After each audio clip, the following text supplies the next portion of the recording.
بسم اللہ الرحمن الرحیم۔ رب العالمین کا کرم ہے، اسی کا فضل ہے، اسی کی دی ہوئی توفیق سے ایک بار پھر ہم قرآن سمجھنے کے لیے، قرآن سے فیض پانے کے لیے اللہ کے دربار میں حاضر ہیں۔ رب العالمین ہمیں بار بار مکہ مدینے کی بعد اب حاضری نصیب فرمائے، قرآن کا نور ہمارے سینوں میں منتقل فرمائے۔ سورہ طٰہٰ کی آیت نمبر 86 84 تک ہمارا درس ہو گیا تھا، 85 سے 85 سے درس کا آغاز ہے۔ موسیٰ علیہ السلام اپنی قوم سے 70 لوگوں کو لے کر کوہ طور پر تشریف لے گئے اور اپنی قوم سے یہ وعدہ کیا کہ میں توریت لے کر آؤں گا، اس توریت میں اللہ کے احکامات ہوں گے، اللہ کی آیات اور نشانیاں ہوں گی۔ اپنے پیچھے ہارون علیہ السلام کو آپ نے قوم پر نگران مقرر کیا، اپنا خلیفہ مقرر کیا۔ عہد و پیمان کرنے کے بعد آپ کوہ طور پر تشریف لے گئے۔ قوم کو آپ نے یہ کہا تھا کہ میں 30 دن کے بعد توریت لے کر آؤں گا، میرے رب نے مجھ سے 30 راتوں کا وعدہ کیا ہے۔ لیکن جب آپ کوہ طور پر تشریف لے گئے تو 30 کی جگہ وہ 40 راتیں کر دی گئیں، 10 دن آپ لیٹ ہو گئے۔ جب 30 دن کے بعد آپ پلٹے نہیں اور 10 دن صرف لیٹ ہوئے تو پیچھے قوم میں ایک شخص تھا جس کا نام تھا سامری، جیسے ہمارے یہاں مشہور ہے سامری جادوگر، تو اس کی حقیقت ہے واقعی سامری۔ یہودیوں میں، بنی اسرائیل میں سب سے پہلے جادو کرنے والا یہی شخص تھا، سامری۔ یہ موسیٰ علیہ السلام کی قوم کا ایک شخص تھا، سونار تھا۔ اس نے پیچھے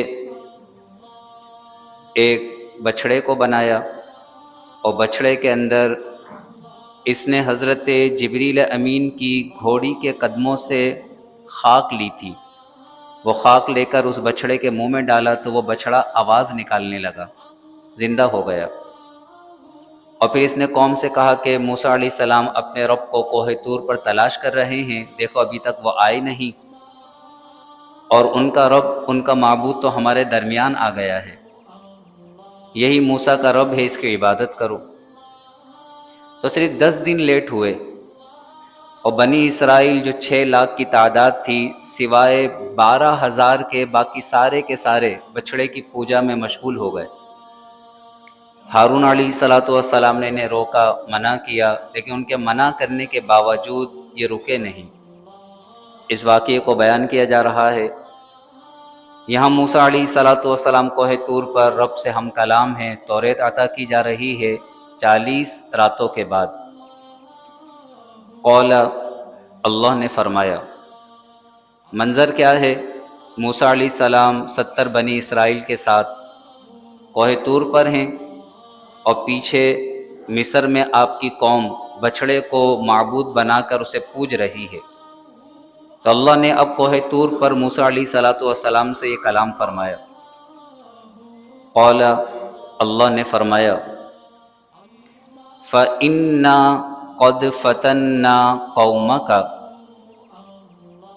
پس بے شک ہم نے تمہاری قوم کو آزمائش میں مبتلا کیا، من بعدی کا، تمہارے بعد یعنی تم کوہ طور پر آ گئے تو پیچھے تمہاری قوم کی آزمائش کی گئی تھی کہ سامری نے بچھڑے کو بنا کر کہا کہ یہ معبود ہے۔ اب آزمائش تھی کہ اسے پوجا جائے کہ نہیں پوجا جائے، تو صرف تقریباً 70,000 بنی اسرائیلی اور ایک قول کے مطابق 12,000 بنی اسرائیلی، 12,000 بنی اسرائیل کے علاوہ باقی پوری کی پوری قوم اس آزمائش میں فیل ہو گئی اور وہ سامری کے کہنے پر بچھڑے کو پوجنے لگی۔ اللہ فرماتا ہے، فَإِنَّا قَدْ فَتَنَّا قَوْمَكَ مِن بَعْدِكَ، تو بے شک ہم نے تمہاری قوم کو تمہارے بعد آزمائش میں مبتلا کیا۔ وَأَضَلَّهُمُ السَّامِرِي، اور سامری نے انہیں گمراہ کر دیا۔ سامری نے کس طرح گمراہ کیا؟ اس نے قوم سے کہا کہ تمہارے پاس جو فرعونیوں کے زیورات ہیں وہ زیورات لے کر آؤ۔ بنی اسرائیل نے فرعونیوں سے زیورات لیے تھے عاریتاً، اپنی عید کے دن پہننے کے لیے، لیکن جب فرعونی غرق ہو گئے تو وہ سارے کے سارے زیورات ان کے پاس تھے۔ اور پچھلی قوموں میں حکم یہ تھا کہ دشمنوں کا جو بھی مال غنیمت وغیرہ مال اور اسباب مسلمانوں کے ہاتھ آئے تو حکم یہ تھا کہ اسے ایک جگہ جمع کر کے جلا دیا جائے، اسے استعمال نہیں کر سکتے تھے مال غنیمت کو۔ تو سامری نے ان سے کہا تھا کہ تمہارے پاس جتنے بھی زیورات ہیں فرعونیوں کے وہ سارے کے سارے لا کر یہاں جمع کر دو۔ خود سامری کے پاس بھی تھے، اس نے بھی اپنے سارے زیورات جمع کیے۔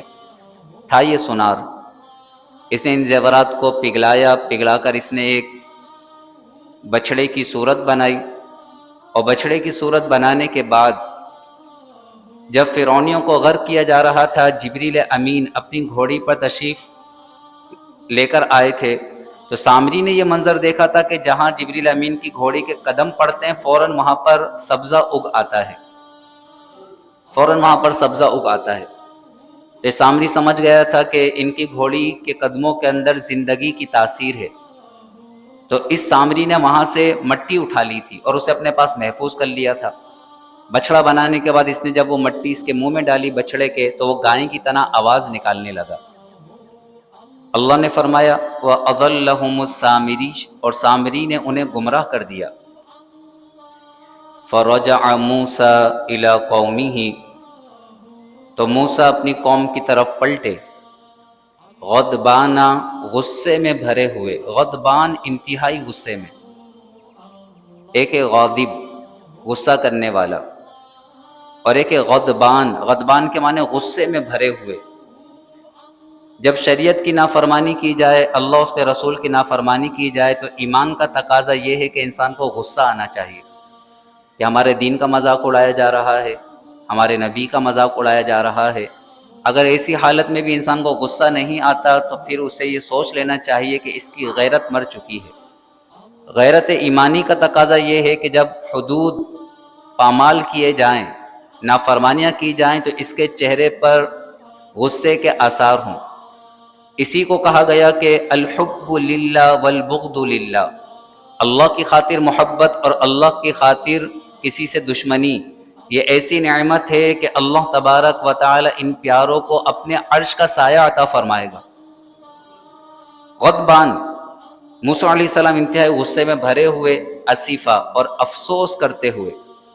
غصہ تو اس بات کا تھا کہ ان سے 10 دن بھی صبر نہیں ہوا، اور 10 دن کے اندر ہی انہوں نے اپنا دین تبدیل کر لیا، اسلام چھوڑ کر کفر و شرک میں مبتلا ہو گئے۔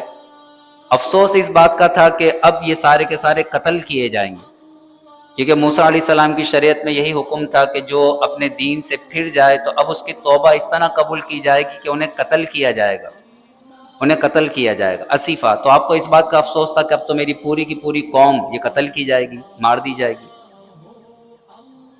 آپ اپنی قوم میں تشریف لائے، قال، فرمایا، یا قوم، اے میری قوم، الم یعدکم ربکم وعدا حسنا، کیا تم سے تمہارے رب نے اچھا وعدہ نہیں کیا تھا؟ الم یعدکم، کیا تم سے وعدہ نہیں کیا تھا؟ ربکم، تمہارے رب نے، وعدا حسنا، اچھا وعدہ۔ تمہارے رب نے تو تم سے بڑا اچھا وعدہ کیا تھا کہ تمہیں توریت عطا کی جائے گی، توریت میں اللہ کی آیات ہوں گی، ہدایت ہوگی، اس میں اللہ کی باتیں ہوں گی، تو تم توریت کا انتظار کرنے کے بجائے اس بچڑے کو اپنا معبود بنا کر بیٹھ گئے۔ الم یعدکم ربکم وعدا حسنا، کیا تم سے تمہارے رب نے اچھا وعدہ نہیں کیا تھا؟ افطال علیکم العہد، یا زمانہ تم پر طویل ہو گیا تھا؟ عہد سے مراد یہاں زمانہ ہے، مدت، یا تم پر مدت طویل ہو گئی؟ صرف 10 دن ہی تو لیٹ ہوئے ہیں، 10 دن تو گزرے، ان 10 دنوں کے اندر تم نے کفر و شرک کر بیٹھے۔ افطال علیکم العہد، یا مدت تم پر طویل ہو گئی تھی؟ ام اردتم، یا تم نے ارادہ کیا، ان یحل علیکم غضب من ربکم، کہ تم پر تمہارے رب کا غضب اترے. فَأَخْلَفْتُمْ مَوْعِدِي، تو تم نے میرے وعدے کے خلاف کیا. میرے سے تو تم نے یہ وعدہ کیا تھا کہ اللہ کی اطاعت کریں گے، کفر و شرک نہیں کریں گے، دین پر قائم رہیں گے. فَأَخْلَفْتُمْ مَوْعِدِي، 10 دنوں کے اندر ہی تم نے میرے وعدے کے خلاف کر دیا. قالوا، قوم کہنے لگی، ما اخلفنا موعدک بملکنا، ہم نے آپ کے وعدے کے خلاف اپنے اختیار سے نہیں کیا، بملکنا اپنے اختیار سے. ولکننا، لیکن بات یہ ہے، حملنا اوزارا من زینت القوم، ہم سے قوم کی زینت کا بوجھ اٹھوایا گیا. اوزار بوجھ، زینت زینت، اور زینت سے مراد یہاں فرعونیوں کے زیورات ہیں. زینت سے مراد فرعونیوں کے زیورات، اور قوم سے مراد فرعونی قوم ہے.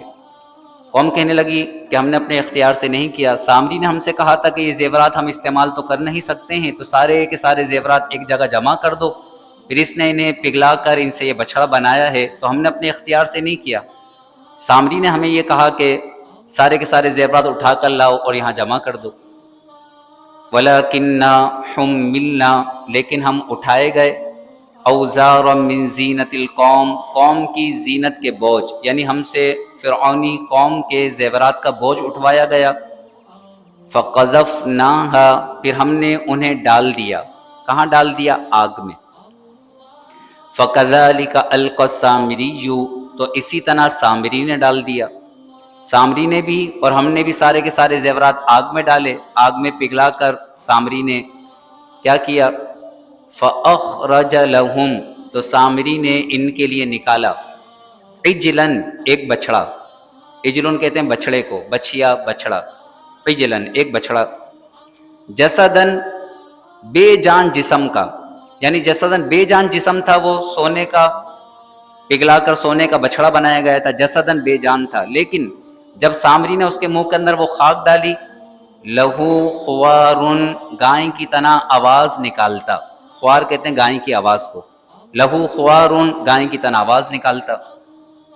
فقالو، سامری اور سامری کے پیروکار جو دیگر تھے وہ کہنے لگے، ھذا الہکم، یہ تمہارا معبود ہے، وَإِلَٰهُ مُوسَىٰ، اور موسیٰ کا بھی معبود ہے.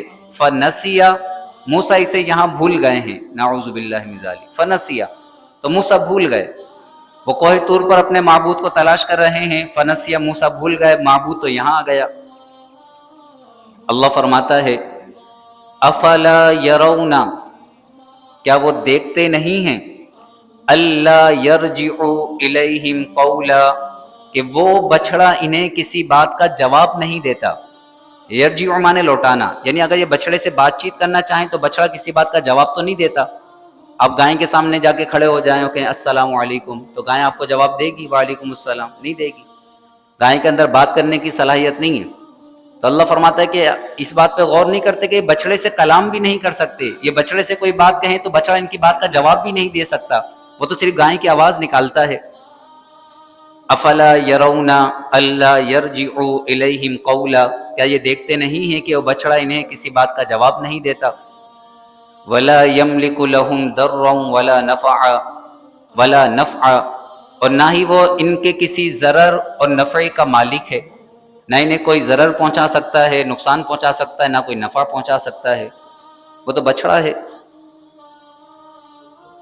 وَلَقَدْ قَالَ لَهُمْ هَارُونُ مِنْ قَبْلُ، اور ضرور بے شک ان سے ہارون نے اس سے پہلے کہا تھا. موسیٰ علیہ السلام کے آنے سے پہلے حضرت ہارون علیہ السلام نے بھی اپنی قوم کو سمجھایا تھا. وَلَقَدْ قَالَ لَهُمْ هَارُونُ مِنْ قَبْلُ، اور ضرور بے شک ان سے ہارون نے اس سے پہلے کہا تھا، یا قوم، اے میری قوم، انما فتنتم بی، بے شک تمہیں اس بچڑے کے ذریعے آزمائش میں مبتلا کیا گیا ہے. فتنتم بھی، تم اس بچڑے کے ذریعے فتنے میں مبتلا کیے گئے ہو، آزمائش میں مبتلا کیے گئے ہو. وَإِنَّ رَبَّكُمُ الرَّحْمَٰنُ، اور بے شک تمہارا رب تو رحمان ہے. یہ بچڑا تمہارا معبود نہیں ہے، تمہارا رب کون ہے؟ رحمان. آپ نے رحمان اس لیے فرمایا کہ جو بچڑے کی پوجا میں مبتلا ہو چکے تھے وہ توبہ کریں. اور رحمان کی رحمت کی طرف نظر کرتے ہوئے واپس اللہ تبارک و تعالیٰ کی بارگاہ میں جھک جائیں۔ وَإِنَّ رَبَّكُمُ الرَّحْمَنُ، اور بے شک تمہارا رب رحمان ہے، فَاتَّبِعُونِی، تو تم میری اتباع کرو، وَأَطِیعُوا أَمْرِی، اور میرا حکم مانو، میری پیروی کرو، میں جو تمہیں کہہ رہا ہوں ویسا کرو اور میرا حکم مانو۔ قولوا، قوم کہنے لگی، لن نبرح علیہ عاکفین، ہم تو اس پر جم کر بیٹھے رہیں گے۔ لن نبرح عاکفین، عاکف کہتے ہیں پالتی مار کر جم کر بیٹھ جانا، تو یہ پالتی مار کر اس بچڑے کے سامنے گول دائرے کی صورت میں، بڑے بڑے گول دائرے کی صورت میں پالتی مار مار کر بیٹھ گئے تھے سارے کے سارے، اور اس کی پوجا کر رہے تھے ہل ہل کر۔ تو جب ہارون علیہ السلام نے سمجھایا تو کہنے لگے نہیں، ہم تو اسی طرح جم کر اس کے سامنے بیٹھے رہیں گے، ہمیں تو اس کی عبادت میں بڑا مزہ آ رہا ہے، نعوذ باللہ من ذالک۔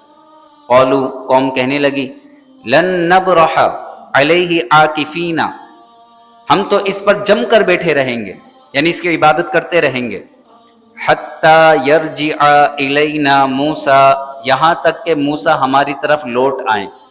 جب تک موسیٰ علیہ السلام نہیں آئیں گے ہمارا معاملہ یہی رہے گا، موسیٰ علیہ السلام آ کر اگر کوئی حکم دیں گے تو پھر ہم دیکھیں گے۔ موسیٰ علیہ السلام جب توریت لے کر اور 70 جو بنی اسرائیل آپ کے ساتھ تھے انہیں لے کر آئے تو دور سے آپ کو باجوں کی آوازیں آئیں، باجوں کی، یہ قوم باجے بجا رہی تھی اور باجے بجا کر اس بچڑے کی پوجا کر رہی تھی۔ تو موسیٰ علیہ السلام نے ان لوگوں سے کہا کہ یہ فتنے کی آواز ہے، یہ جو باجے کی آواز ہے فتنے کی آواز ہے، شیطان کی آواز، فتنے کی آواز ہے۔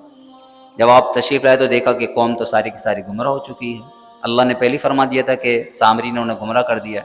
تو آپ اس قدر جلال میں تھے، اس قدر آپ غصے کے اندر تھے کہ آتے ہی آپ نے حضرت ہارون علیہ السلام کے سر کے بال اور داڑھی کے بال پکڑ لیے، سر و داڑھی کے بال پکڑ کے آپ نے کیا فرمایا؟ آپ نے فرمایا، قال، موسیٰ علیہ السلام نے فرمایا، یا ہارون، اے ہارون، ما منعک اذ رأیتہم ضلوا الا تتبعن، جب تو نے انہیں دیکھا کہ یہ گمراہ ہو چکے ہیں تو تجھے کس چیز نے میرے پاس آنے سے روکا؟ تو نے دیکھا کہ یہ گمراہ ہو گئے، فوراً میرے پاس آتا اور مجھے بتاتا کہ قوم گمراہ ہو گئی ہے، آپ آئیں انہیں سمجھائیں۔ ما منعک، تجھے کس چیز نے روکا؟ اذ رأیتہم، جب تو نے انہیں دیکھا، ضلوا کہ یہ گمراہ ہو گئے ہیں، الا تتبعن، میرے پاس آنے سے تجھے کس چیز نے روکا؟ افعصیت امری، تو کیا تو نے میرے حکم کی نافرمانی کی؟ قال، ہارون علیہ السلام نے عرض کی، یبن امہ، اے میری ماں کے بیٹے۔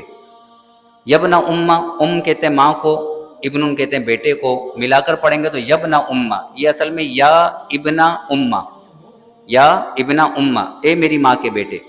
یہ آپ نے اس لیے کہا کہ حضرت موسیٰ علیہ السلام کا جلال دور ہو جائے، کہ آپ کے ذہن میں یہ آئے کہ یہ بھی تو میری ماں کے ہی بیٹے ہیں، تو والدہ کی طرف خیال جائے تو جیسے ہی والدہ کا خیال انسان کے ذہن میں آتا ہے خود بخود اس کے اندر نرمی آ جاتی ہے، ماں کا تصور ایسا تصور ہے۔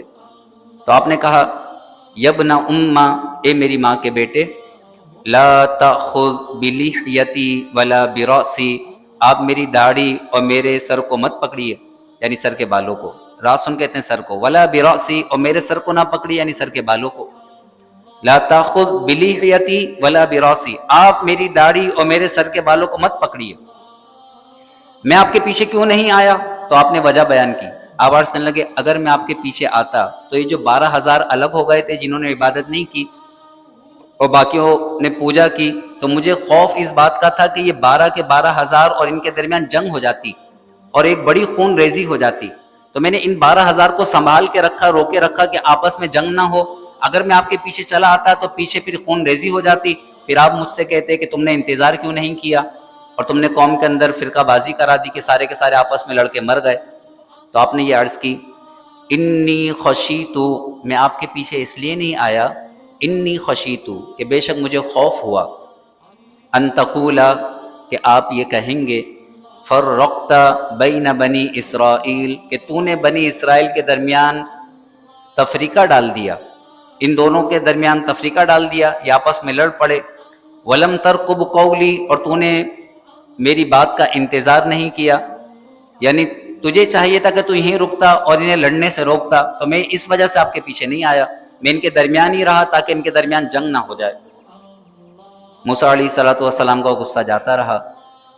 اب آپ نے سامری کو بلایا اور سامری سے کہا کہ بھئی تو نے ایسا کیوں کیا؟ قال، موسیٰ علیہ السلام نے فرمایا، فما خطبک یا سامری، اے سامری تیرا کیا معاملہ ہے؟ ما خطبک، تیرا کیا معاملہ ہے، تیرا کیا حال ہے، تو نے ایسا کیوں کیا؟ فما خطبک یا سامری، اے سامری تیرا کیا معاملہ ہے؟ قال، سامری کہنے لگا، بصرت، میں نے وہ دیکھا، بما لم یبصروا بہ، جسے ان لوگوں نے نہیں دیکھا۔ میں نے کیا دیکھا کہ جب فرعونیوں کو غرق کیا جا رہا تھا، جبریل امین جس گھوڑی پر سوار تھے تو اس گھوڑی کے قدم جہاں پڑتے تھے وہاں سبزہ اگ جاتا تھا، تو میں نے وہ دیکھا جو دوسروں نے نہیں دیکھا۔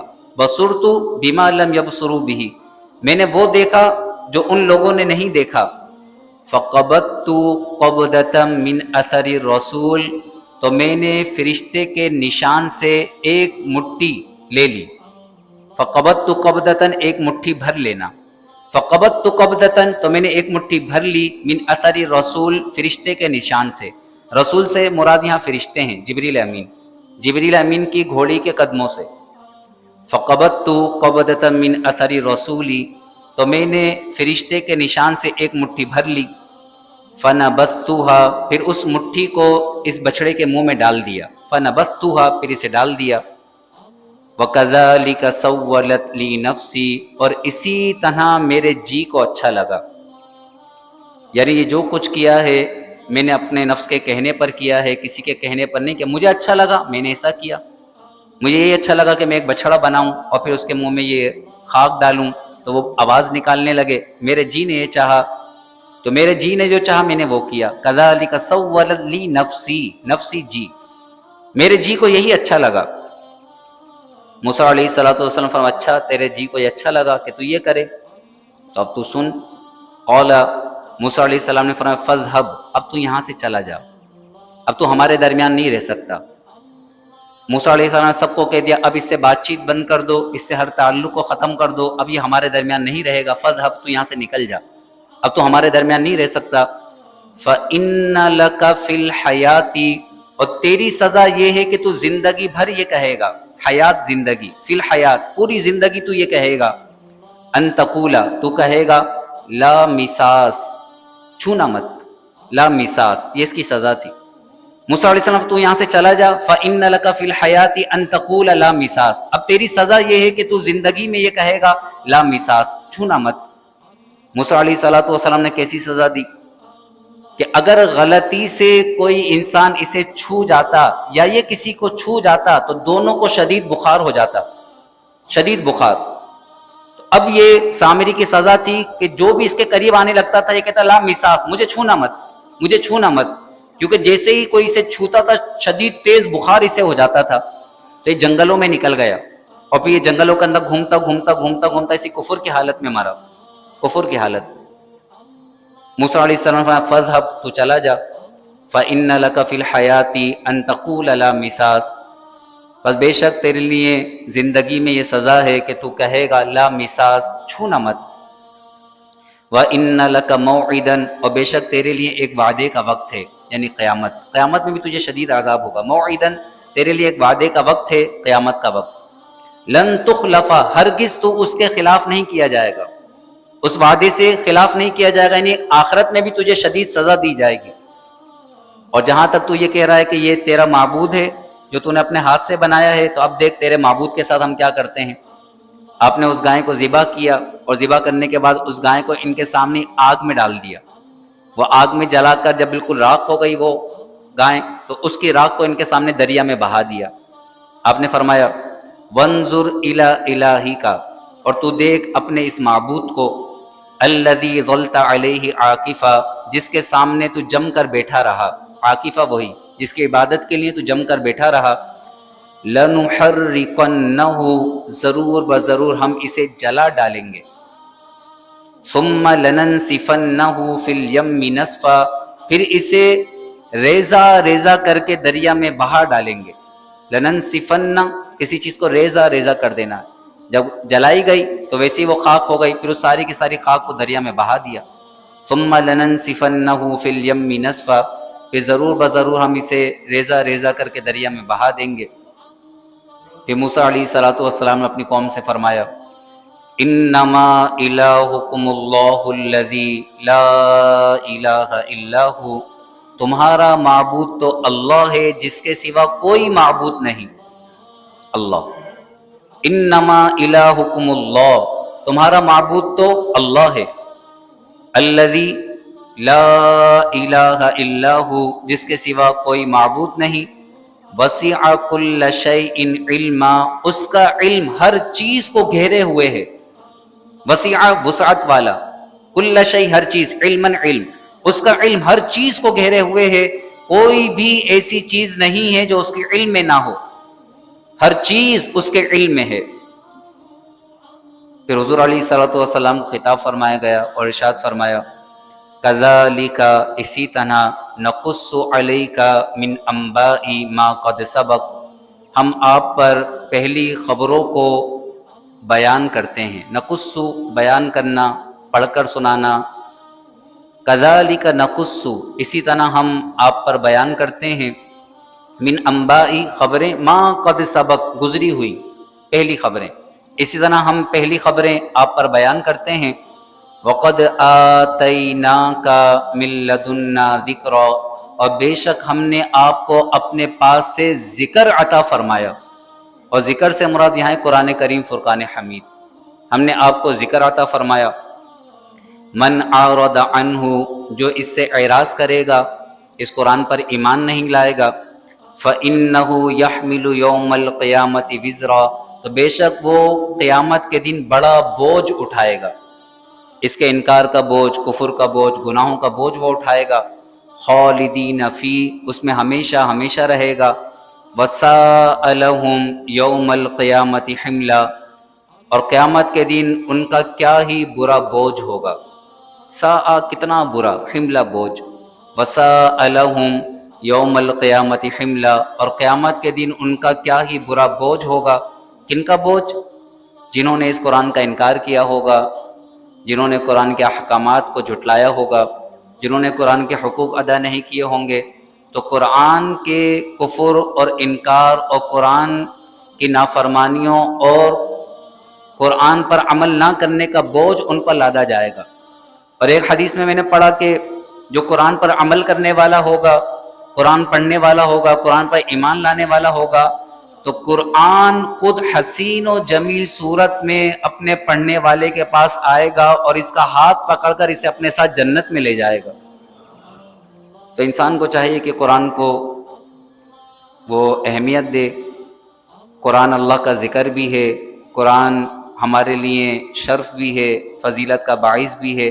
اللہ تبارک و تعالی قرآن کی ان آیات کے نور سے ہمارے سینوں کو روشن و منور فرمائے۔ اس درس میں نصیحتیں تو بہت ساری ہیں، لیکن چونکہ ہمارا وقت بالکل مختصر ہوتا ہے اور کوشش یہ ہوتی ہے کہ بس اگر آیت کا معنی سمجھ میں آ گیا تو پھر انسان آگے چلے جائے۔ یہ تو جادو اور پھر یہ سامری جادوگر، اس کا دیکھیں کیا وہ ہوا، قرآن میں جادو کے متعلق کیا فرمایا گیا۔ تو انشاءاللہ اللہ نے چاہا تو زندگی میں ہم ایسی نشست رکھیں گے کہ 4 مہینے کے اندر ہم مکمل قرآن ترجمہ و تفسیر کے ساتھ بیان کریں، اور پھر اس کے اندر تفصیل کے ساتھ جو ہے ایک ایک آیت ہمیں کیا کیا درس دیتی ہے اس کو انشاءاللہ ہم سماعت کریں گے۔ دعا فرمائے اللہ تبارک و تعالی ہمیں بار بار قرآن سمجھنے، قرآن پڑھنے، قرآن پر عمل کرنے کی توفیق نصیب فرمائے۔ آمین۔ وآخر دعوانا ان الحمد للہ رب العالمین۔